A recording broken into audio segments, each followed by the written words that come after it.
B2B channel देखने वाले सारे दर्शकों ने अमित राठी की ओर से जय भीम जय भारत। साथियों, आज मैं कुरुक्षेत्र के गांव दयालपुर में मौजूद हूं, जहां पर बहुजन स्टूडेंट वेलफेयर एसोसिएशन बसुआ के द्वारा फूले अंबेडकर जयंती के उपलक्ष्य में एक बहुत ही शानदार कार्यक्रम का आयोजन किया गया।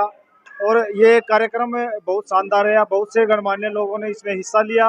बहुत से कलाकारों ने और बहुत से बच्चों ने अपनी अपनी कला के माध्यम से लोगों को मंत्रमुग्ध किया। और उसी कड़ी में बहुत से लोगों को सम्मानित भी किया गया। आप मेरे साथ देख सको हो, हमारे सम्मानित बड़े भाई राजेश राठी जी भी यहाँ पर मौजूद है। उनसे जानेंगे कि वर्तमान दौर में जो फूले अंबेडकर जयंती या हमारे तमाम जितने भी महापुरुषों के लिए ये पर्यटन जागरूकता के हो रहे हैं, तो आज के समय में कितना बदलाव है और कितनी और समस्याएं हैं जो जिनको अभी दुरुस्त करना है। तो हमारे साथ आप देख सको राजेश राठी जी मौजूद है और हमारे साथी मौजूद है। उनसे हम जानेंगे कि आज के कार्यक्रम के बारे में। जय भीम से। जय भीम। तो राजेश जी बताइए, अभी गांव दयालपुर के अंदर हम मौजूद हैं।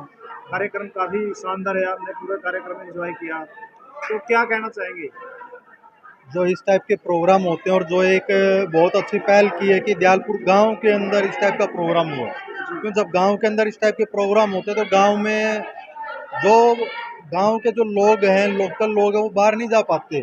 लेकिन जब गांव में प्रोग्राम होता है तो सभी प्रोग्राम को अटेंड करते हैं। जैसा आज आपने देखा कि दयालपुर गांव से काफ़ी संख्या में लड़कियां और लड़कियां आए हुए थे। जो नई प्योद है, जब यहाँ से नई प्योद तैयार होती है, जब नई प्योद आएगी, जब वो बाबा साहब के बारे में जानेगी, इस टाइप की कल्चरल एक्टिविटी के माध्यम से यहाँ बच्चों को जो सम्मानित किया गया, इस टाइप की एक्टिविटी से नए नए बच्चों में काफ़ी जोश आता है और वो भी सोचते हैं कि हम भी अपने लाइफ में कुछ न कुछ अच्छा करेंगे। कल्चर एक्टिविटी का कितना प्रभाव पड़ता है?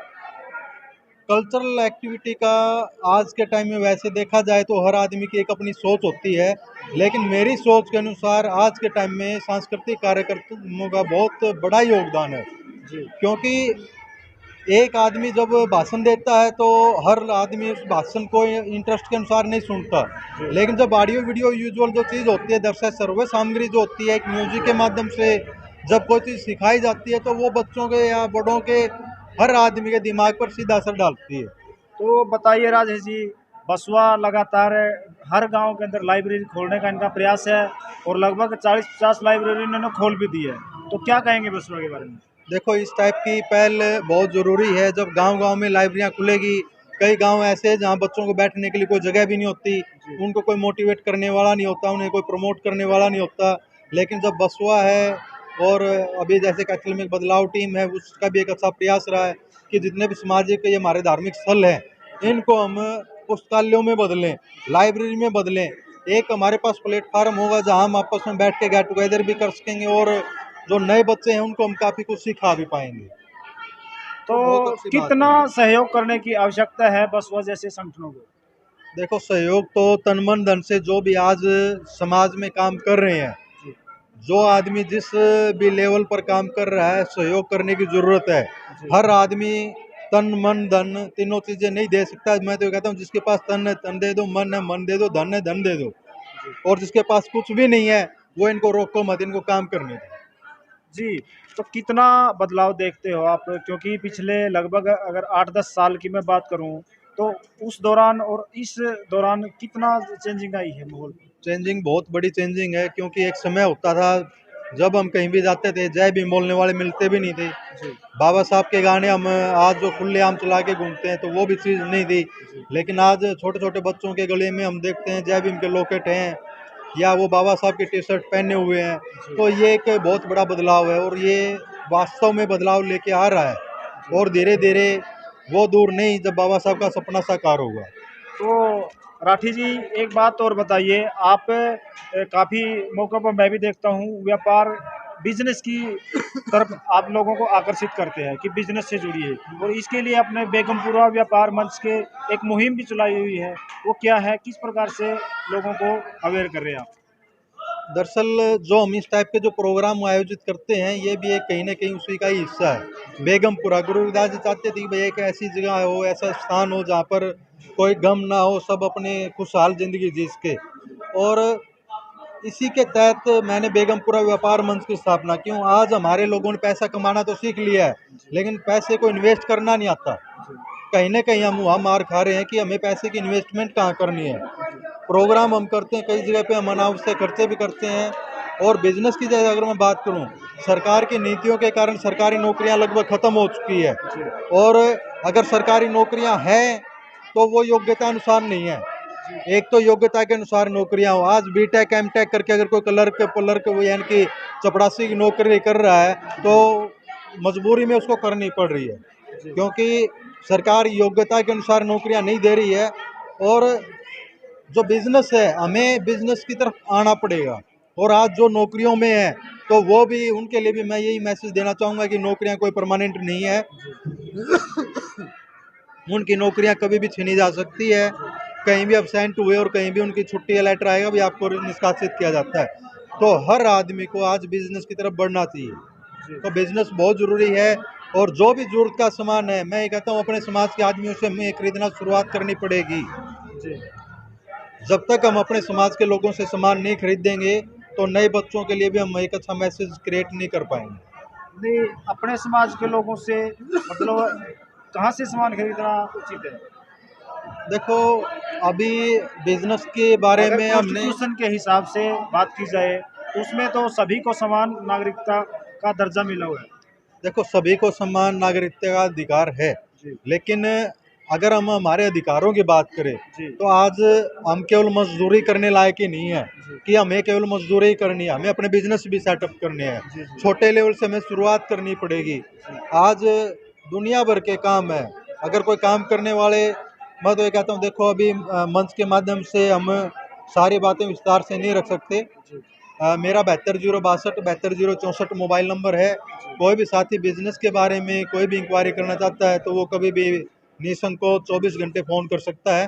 और अभी मैंने एक प्लेटफार्म तैयार भी किया, बेगमपुरा व्यापार मंच, कि जो हमारे समाज के लोग कोई भी अपना व्यापार कर रहे हैं, कोई भी बिजनेस कर रहे हैं, उन्होंने बिजनेस सेटअप तो कर लिया लेकिन उनको सामान बेचने में दिक्कत आती है, तो वो मैं प्लेटफार्म मैंने तैयार किया। अभी कोई भी अगर अपना सामान बना रहा है तो सामान मुझे दो, मैं उसको प्रचार प्रसार उस बिजनेस का करूँगा।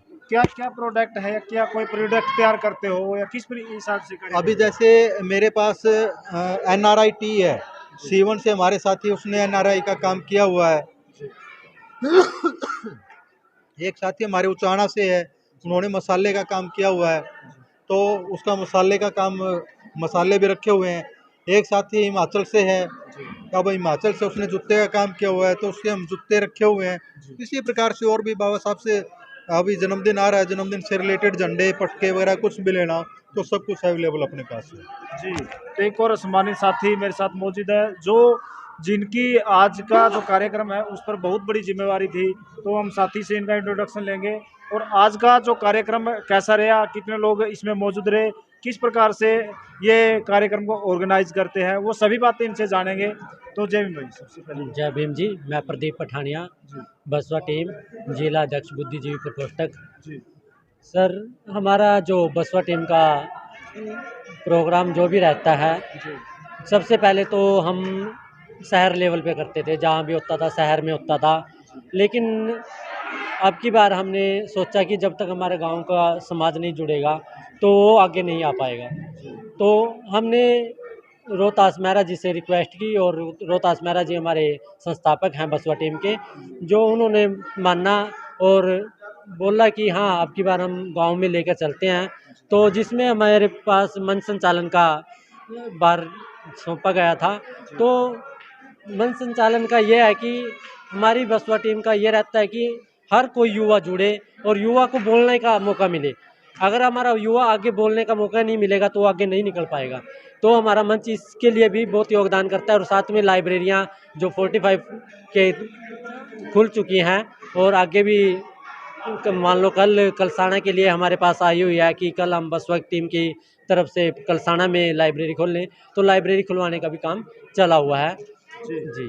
तो कैसे कार्यक्रम करती है ऑर्गेनाइज, कैसे लोगों से आप डोनेट लेते हो या कर्मचारियों से डोनेट करवाते हो, तो कैसे रखते हो कार्यक्रम? हमारा ये ऐसा रहता है कि बसवा टीम किसी की कभी भी कोई पर्ची नहीं काटती, न किसी के पास कभी भी निमंत्रण के लिए जाती है तो उससे कोई डोनेशन की बात करती है। हम सिर्फ निमंत्रण के लिए जाते हैं, चाहे वो कर्मचारी है, चाहे वो स्टूडेंट है, चाहे वो गांव का साथी है, जितना भी है हम उनके पास निमंत्रण के लिए जाते हैं। और हम हर एक साथी से यही अपील करते हैं कि हमारे सिर्फ कार्यक्रम में पहुँचे। कार्यक्रम में पहुँचने के बाद आपको जो भी प्रोत्साहन राशि देनी है, हमारा को मान सम्मान रखना है, वो कार्यक्रम में आकर दें, ना कि हम किसी की कोई पर्ची काटते हैं। हमारा जो भी वहाँ से डोनेट होता है वो उससे कार्यक्रम चलता है। अगर फिर भी हमारा कुछ उसमें डोनेशन में कमी रह जाती है तो हमारे कर्मचारी हैं, तो वो आपस में उसको मर्ज करके वो आपस में प्रोग्राम को ऑर्गेनाइज करवाते हैं। तो बताइए प्रदीप सर, आज आपके गांव दयालपुरा में कार्यक्रम रखा गया था, तो कैसा रहा कार्यक्रम और कितने चेंजिंग आई है आज?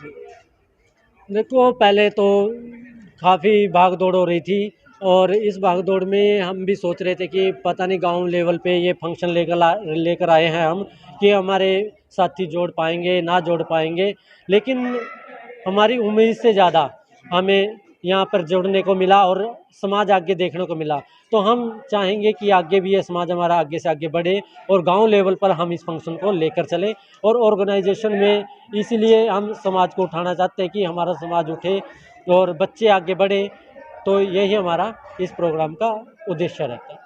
जी, तो साथियों, अभी आपने सुना गांव दयालपुर के अंदर ये कार्यक्रम रखा गया बसुआ का। प्रदीप जी ने सारी बातें बताई है कि इनका उद्देश्य क्या है और इसको किस प्रकार कवर किया जा सकता है। तो आप भी वीडियो को ज़्यादा से ज़्यादा लाइक, कमेंट और चैनल को ज़्यादा से ज़्यादा शेयर करें। तो बने रहिए मेरे साथ। अमित राठी। जय भीम, जय भारत।